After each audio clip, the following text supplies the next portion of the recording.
कि जब हम भगवान के सामने जाएंगे तो हमारा क्या होगा। क्या भगवान ने हमें इसलिए भेजा क्या संसार में?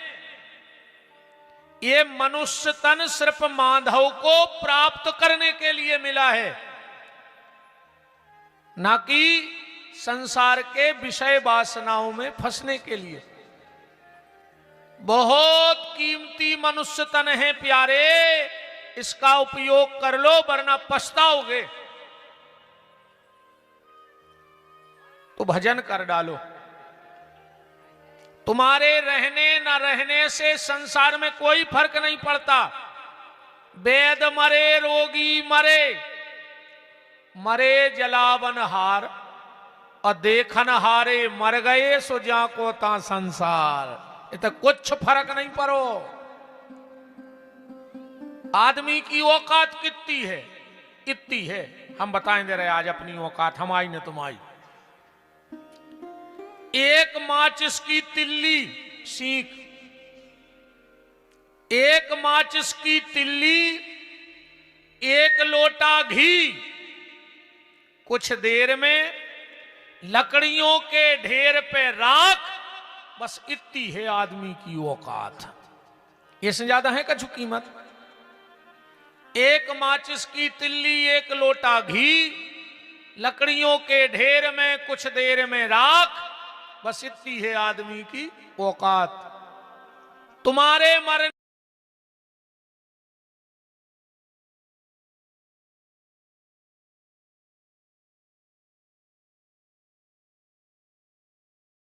के बाद बेटा बड़ी सी तस्वीर बनवाएगा, बहुत महंगी, उसमें फ्रेमिंग भी करवाएगा। 13 दिन तक रोज अच्छी गुलाब के फूल की माला भी लाएगा। कुछ लोग जबरदस्त रोएंगे और कछु जबरदस्ती रोत।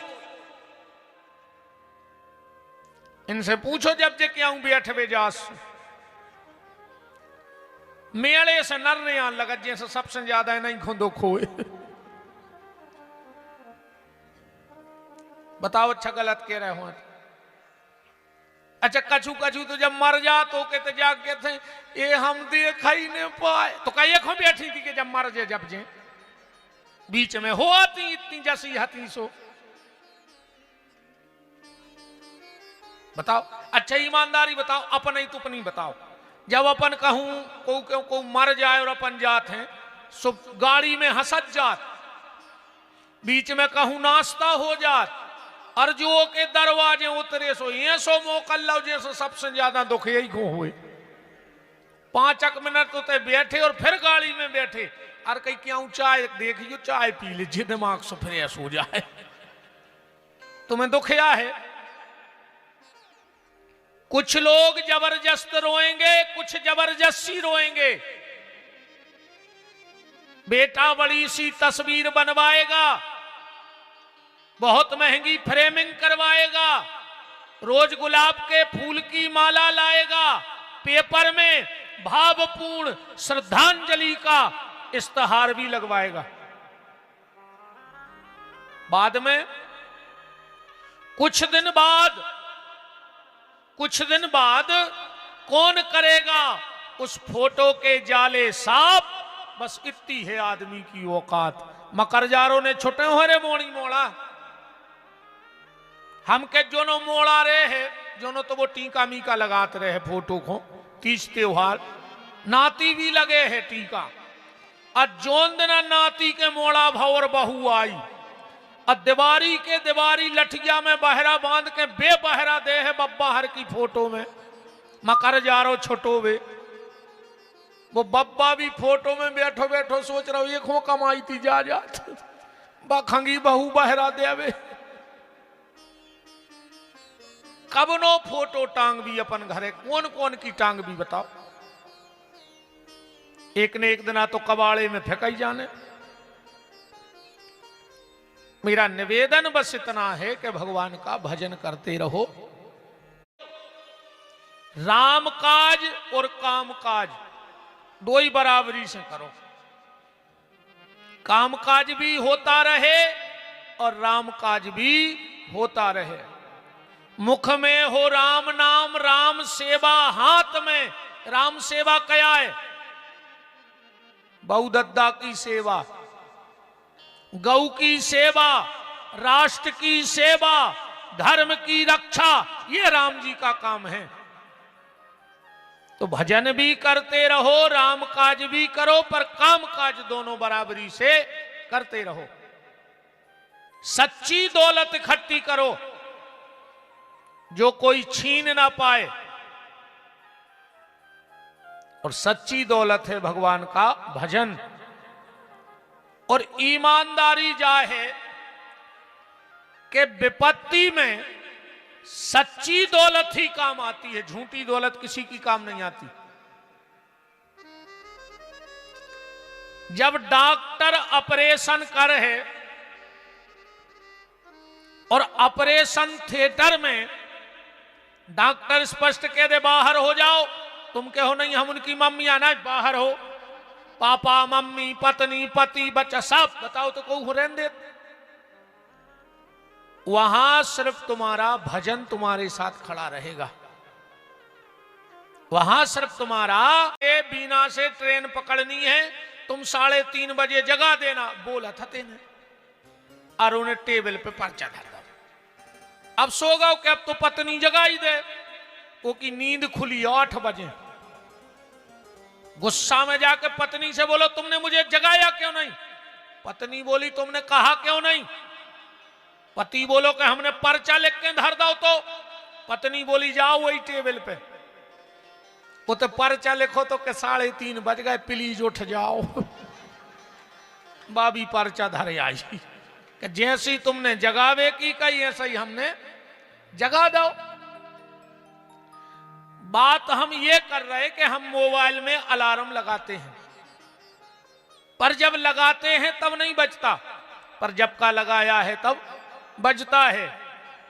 आज के बाद अगर तुमसे कोई पूछे मंदिर क्यों जाते हो, कथा में क्यों जाते हो, माला क्यों करते हो, तो कहना मन का अलार्म सेट करवे जाते हैं। जो भजन क्या है, मन को अलार्म सेट कर रहे अपन, जो कबे बज है सही बताइयो बहन जी हरो। जब कबऊ बाल बच्चों दूसरे छत पे से गिर पड़े तो तुमने का के थो जिज्जी का पता कौन पुण्य करे थे, मोड़ा दूसरी छत से गिरो पर घूमरो नहीं परो। मैंने कबऊ पुण्य तो करे हुए, जब तो आज कौन ने बचाओ मोड़ा को। कबऊ तो तुमने अलार्म लगाओ कहा धर्म को कि आज वो बच गओ। कई बार अपने के तरह भज जाया तो बच गए यार, न ट्रैक्टर के नीचे चटनी बट जाती, कौन पुण्य आ गओ। तो मैंने कबऊ को तो पुण्य हतो न बाल्टी में भर के आउते। भजन जीवन में कभी व्यर्थ नहीं जाता है, ये तुम्हारे विपत्ति के समय में तुम्हारे काम आता है। तो मेरा निवेदन है कि अलार्म भरत रहो।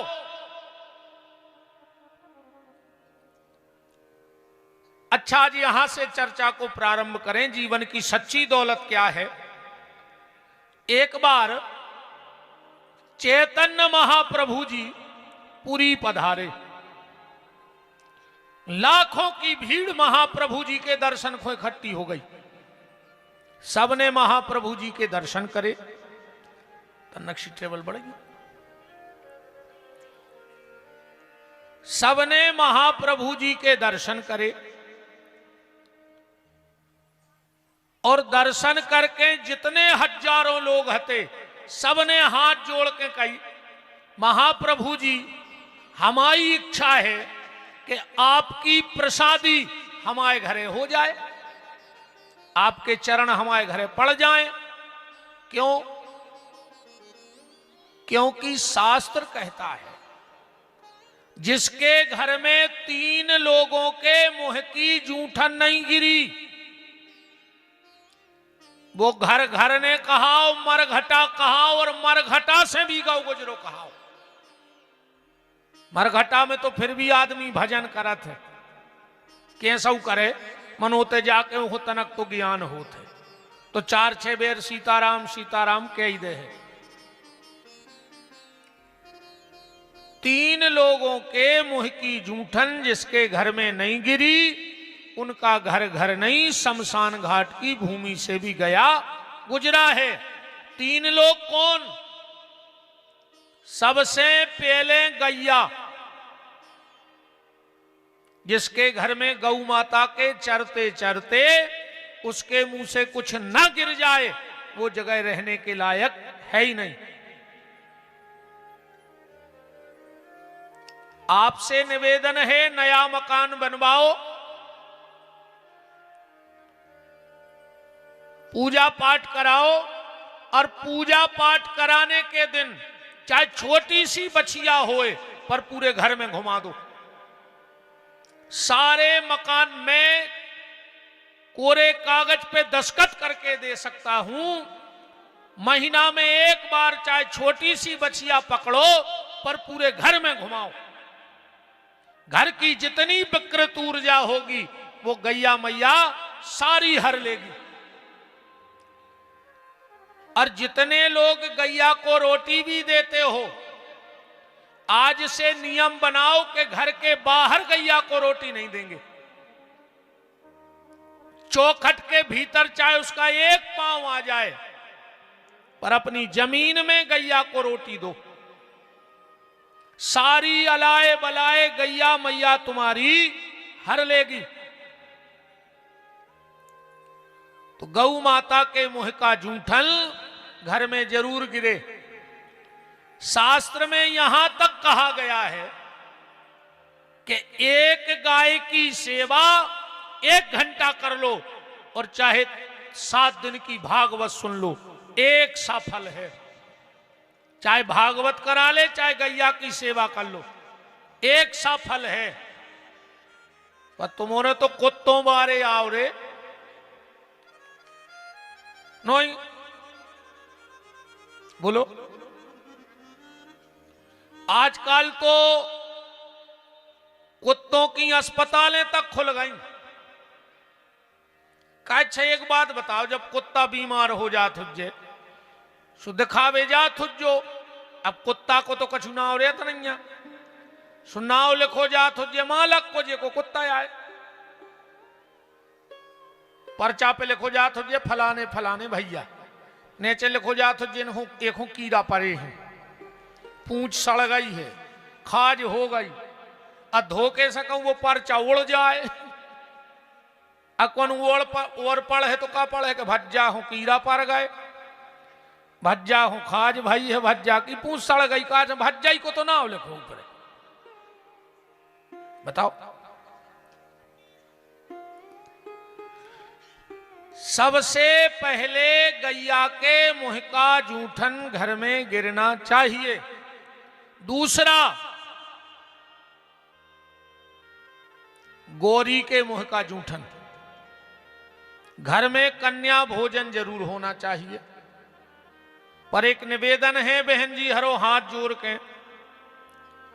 अगर कन्या भोजन में जा गलती करत हो तो आज मंदिर पे कसम खा के जाइयो कि अब घर में कबू कन्या भोजन न करें।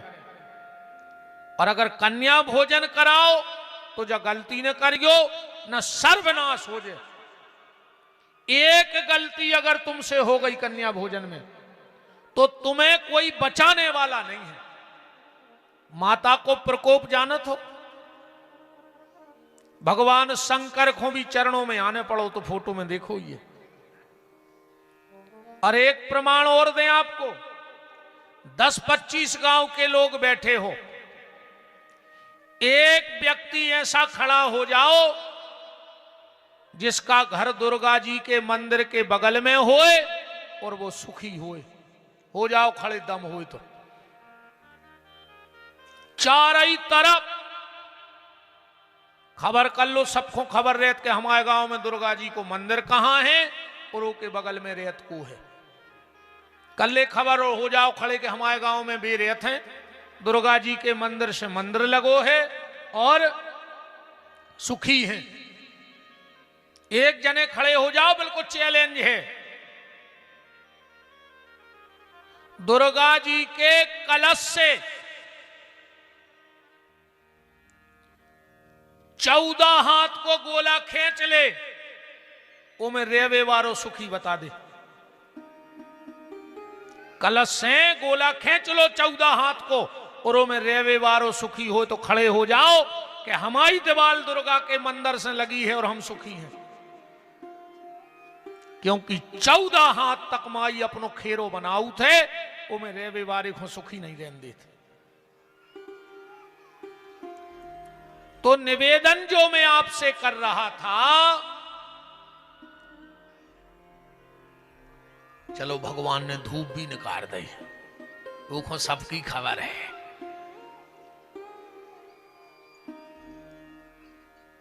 वृंदावन बिहारी लाल की। अगर कभी घर में कन्या भोजन करना तो ये गलती मत करना, वरना कन्या भोजन ना करने का संकल्प आज ही ले लेना। गलती कौन सी? कभी भी 9 साल से छोटी बिटिया में जात पात को लेख होने लगा जो, क्योंकि 9 साल तक की बेटी साक्षात भगवती का रूप होती है। हम यहां तक कह रहे बहनों, कभी दुर्गा जी के मंदिर जाओ और बहुत भीड़ हो और माई तक ने पहुंच पा रही हो, और अगर तई 9 साल की बिटिया क्या घूम रही हो, खेल रही हो, बैठी हो, तो वो जल ओके चरणों में चढ़ा दियो। दुर्गा सबसे पहले तुम्हारी सुन है जोन भीतर बैठी। पर जात पात का लेखा मत लगाना। और ये मेरी बात नहीं, विद्वान बैठे हैं, दुर्गा सप्तशती में स्पष्ट लिखा है।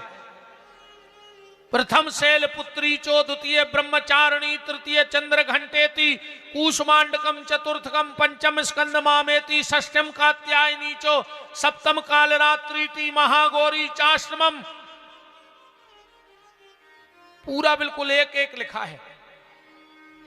9 साल तक की कन्या होती है कन्या, और 9 साल से जब तक शादी ना हो जाए तो कहलाती है कुंवारी, और शादी हो जाए तो बन जाती है नारी। और जिस दिन उस वंश की बेल को बढ़ा देती है तो बन जाती है महतारी। ये नारी का पूरा जीवन है। तो 9 साल से छोटी बेटी की जाति पाति का लेखा मत लगाना। कई बार हम लोग क्या करते हैं,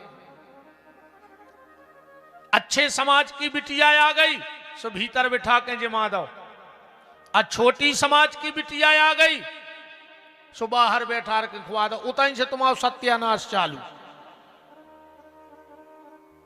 उतई से सत्यानाश चालू। अब आपका गुरुजी है सो कैसे हो सकत कि 9 साल तक की बिटिया में जात पात को लेखो नहीं लगे? तो ये सो हो सकत गैया कि रोम रोम में देवता हैं कि नहीं? अरे गैया तो छोड़ दे, गैया के गोबर की गोरी बनत है। गौमूत्र में धन्वंतरी भगवान बैठे हैं, और वो गोबर अगर जल भी जाए, राख बन जाए, तो जूठे बर्तन पवित्र हो जाते। ये गौ माता का महत्व है। तो वह गैया महाराज के बंद है जब ही दे उतारे हैं। जैसे कोनो हल्की समाज को बांध लेवे तो देवता का बरभान भाग जाए उतने दिन आए। बताओ, माने जब महाराज के गज्जा बंद है उतने तक देवता कहा है वो नहीं। हल्की समाज ने गज्जा बांध ली तो गज्जा का पूजा के लायक नहीं है। गाय किसी के खूंटे से बंध जाए पर वह पूजा के लायक है। ऐसे ही गौरी किसी भी समाज में हो, 9 साल तक की बेटी, वो बंधन के, प्रणाम के, पूजा के लायक होती है। तो सबसे पहले गौ, दूसरे नंबर गौरी, और तीसरे नंबर पे साधु ब्राह्मण। इनके मुंह की जूठन गिरो चज्जी।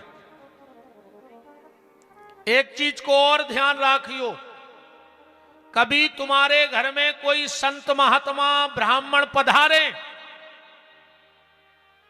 ब्राह्मण जने पेरे हुए, टीका लगाए हुए, चुटज्जा रखाए हुए, पूजा पाठ करत हुए, माला करत हुए, पौगा ने लाए हुए। अपन तो बिल्कुल सीधे सीधे कहा है, को के मीत ने कहा है। अब पौगा लाए और हम गोले धोवे फिर लाए मुंह के भड्डारे खचा में।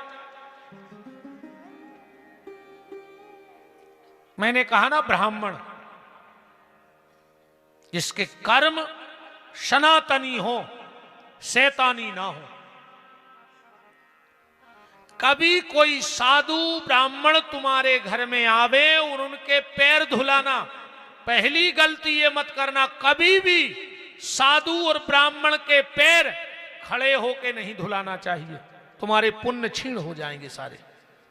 पहले उनको चौकी पे बिठाओ, अब फिर चरण धुलाओ, और चरणों को कभी साफ मत करना, तौलिया से मत पोंछना, कहना गीले पांव मेरे घर में चल दो थोड़ा सा। उनके संतों के ब्राह्मणों के चरणों से जो जल रिस करके तुम्हारी जमीन में गिरता है, तो तुम्हारे पितर तुम्हें आशीर्वाद देते हैं। कभी भी, और कन्या के भी चरण धो करके पोंछना मत। तुम्हारे घर में कितनी विपत्तियां आ रही हो, 9 दिन तक 9 साल से छोटी बेटी को चरण धो के गीले पांव अपने घर में चला दो, तुम्हें परिवार में सुधार समझ में आ जाएगा, तुम्हारे पितर संतुष्ट हो जाएंगे। जिसके घर में 2 आवाजें आती रहें, उसके घर में कलह की आवाज नहीं आती। सबसे पहले तो स्वाहा, चाहे 5 आहुति किया करो पर घर में हवन किया करो, स्वाहा। और महीना 2 महीना में कब हम जैसो बाबा फंस जाए और अच्छो खुआ के वो कहे आहा। हाँ, संतों के मुंह से आहा, आनंद आ गया। तो पूरे गांव ने हाथ जोड़ के महाप्रभु जी से कहा, महाप्रभु जी हमारी इच्छा है कि आपके चरण हमारे घर में पड़ जाएं और आप मेरे घर में प्रसादी पालें। महाप्रभु जी ने सोचा इतने लोग हैं, अब किस किस के जाएंगे। तो महाप्रभु जी बोले, भैया हमें जावे में बिल्कुल दिक्कत नहीं है, पर हमारा एक नियम है। कौन सा नियम? बोले जो लखपति होगा हम उसके घर जाएंगे। अब बहुत पहले की बात, पहले तो 1000 पति हो वो बहुत बड़ी दिक्कत थी, जैसे आज के समय में घर को पति होवे में दिक्कत है। बताओ अच्छा ईमानदारी। अच्छा पहले आदमी कौन के होते? भाईचारों के आदमी होत के नहीं होते? आदमी को